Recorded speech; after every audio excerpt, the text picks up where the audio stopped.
O Afeganistão talvez seja o último país onde alguém imaginaria o desenvolvimento de megaprojetos. Principalmente porque a nação é marcada por guerra com violência e pobreza nos últimos 50 anos. Porém, apesar das inúmeras dificuldades, o Afeganistão está atualmente na metade da realização do seu primeiro megaprojeto, com zero de auxílio externo e sem receber orientação técnica de fontes externas.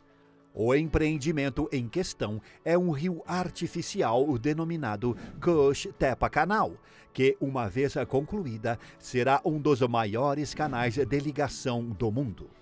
Mas o que exatamente é o Kush Tepa Canal?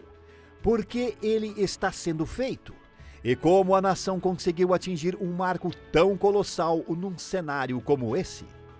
Neste vídeo, você verá todos os detalhes desse mega projeto. Antes, deixe seu like, inscreva-se no canal e ative o sininho das notificações.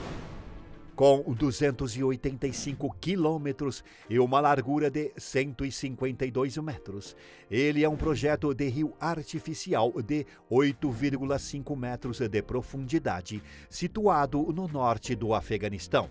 Ele estende-se desde o rio Amu Darya, tendo sua origem na província Balkh e atravessando as províncias de Jawzjan e Faryab.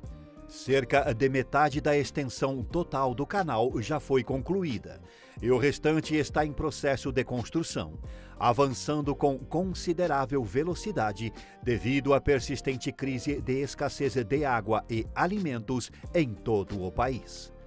Outras nações que compartilham as águas do rio Amu Darya com o Afeganistão levantaram preocupações sobre como o canal poderá afetar seu acesso às águas fluviais.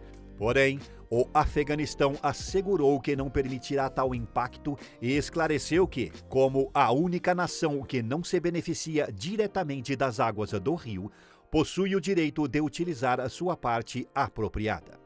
Este canal é de particular urgência para a população do norte do Afeganistão, uma vez que essa região se tornou quase um deserto nas últimas décadas devido ao aquecimento global, que resultou na diminuição dos reservatórios de água subterrânea e na falta de sistemas de irrigação adequados. O Kush Tepa Canal está destinado a fornecer água para mais de 1 milhão de cidadãos afegãos e, ao mesmo tempo, permitir que milhares de agricultores retomem suas atividades agrícolas. Isso será possível graças à transformação de cerca de 55 mil hectares de terra em fazendas, com um foco significativo na produção de grãos e trigo. De fato, o país almeja se tornar um grande exportador de trigo até 2028. Iniciado em março de 2022, o projeto está dividido em 3 fases distintas. As 2 primeiras fases englobam a escavação do canal em si, enquanto a terceira fase é dedicada à instalação de sistemas de irrigação e outras infraestruturas relacionadas à água. A gestão do projeto está a cargo da Corporação Nacional de Desenvolvimento do Afeganistão e é integralmente financiada pelas receitas fiscais do governo. Sua estimativa inicial de custo foi de 500 milhões de dólares, mas estimativas recentes apontam para a necessidade de mais 100 milhões.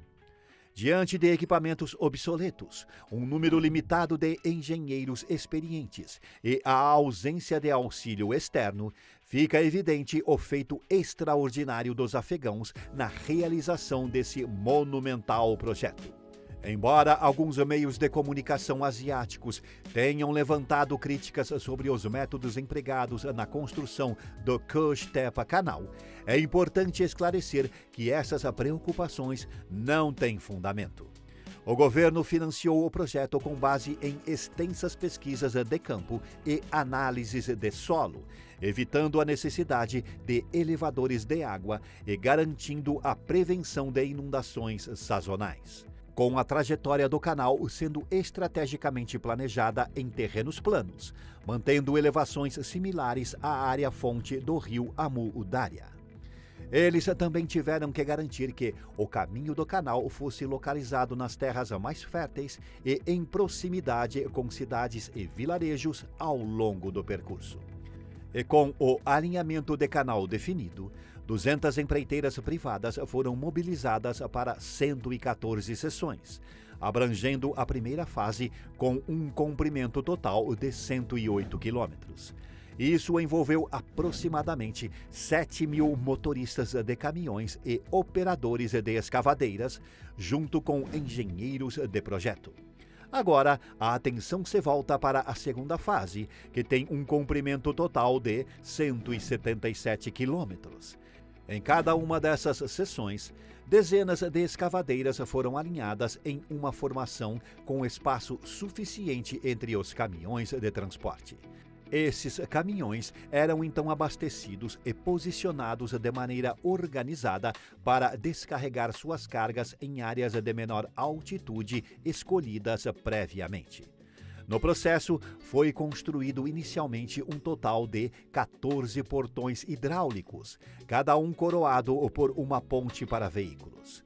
Estes portões foram erigidos a fim de prevenir inundações durante o inverno e em períodos de chuvas intensas, quando os níveis do rio Amu Darya aumentam. Para separar as 114 seções, foi escavada uma parede de terra com alguns metros de largura. Isso teve o propósito de controlar o processo de enchimento e prevenir o deslocamento do solo nas margens, significando que as seções foram todas preenchidas de maneira gradual, à medida que as paredes de terra entre elas eram removidas. A primeira seção, que é a mais próxima do rio Amu Darya, foi preenchida inicialmente, permitindo que a água fluísse. A partir desse ponto, as outras seções foram preenchidas gradualmente, à medida que as paredes de terra entre elas eram retiradas. É importante ressaltar que o fundo e as laterais do canal não foram revestidos com lajes de concreto. A ausência de revestimento tem interpretações diversas, dependendo da perspectiva.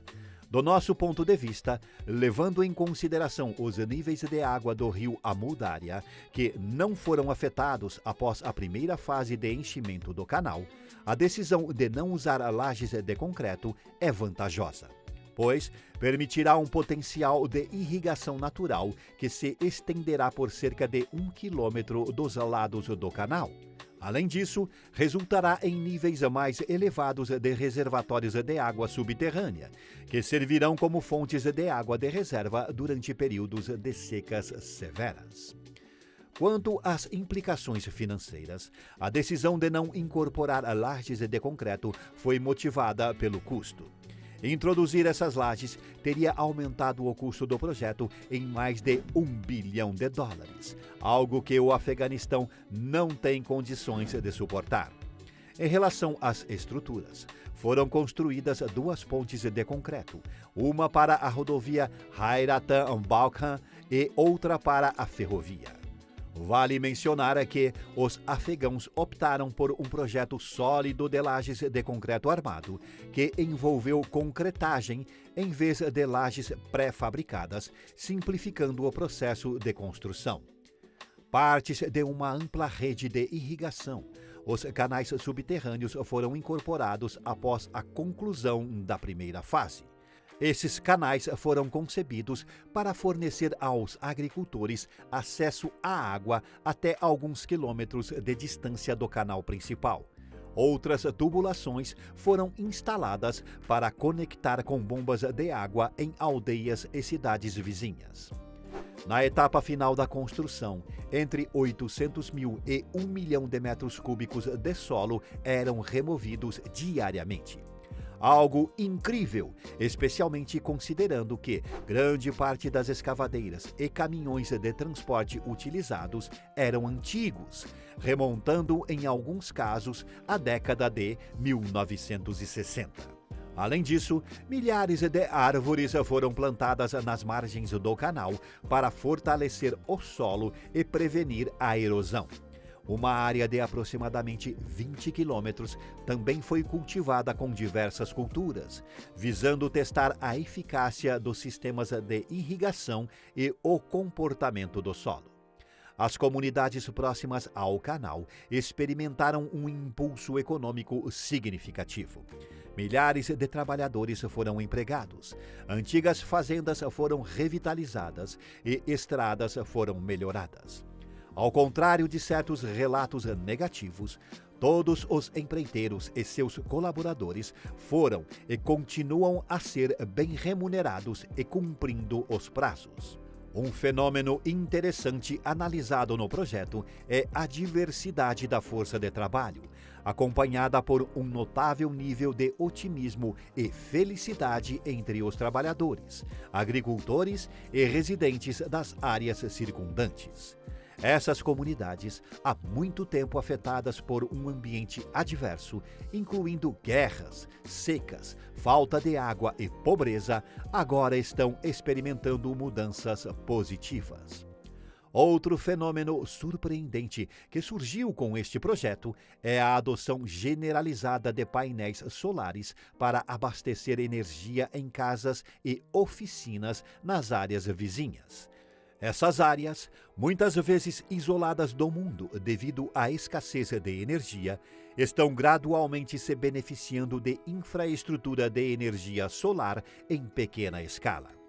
Campos de painéis solares também estão aparecendo em novas fazendas para alimentar sistemas de bombeamento de água. Originalmente programado para ser concluído em 2028, o projeto está avançando em um ritmo tal que a conclusão pode terminar já em 2025, incluindo para esse prazo mais pontes e dutos que estão em fase de construção. Importa ressaltar que o Afeganistão, com grande parte de seus 40 milhões de habitantes residindo em áreas predominantemente rurais e remotas, enfrenta desafios devido às duras sanções e restrições, levando à escassez de alimentos. Com essa realidade, é esperado que mais projetos de grande porte relacionados à gestão hídrica, agricultura, eletricidade e infraestrutura se desenvolvam. Esses esforços podem contribuir para a recuperação do Afeganistão, auxiliando a superar as cicatrizes das guerras e tornar um membro produtivo da comunidade internacional. Mas e você? O que achou deste mega projeto? Comente! Este é o Urbana. Deixe seu like, inscreva-se no canal e assista um vídeo anterior.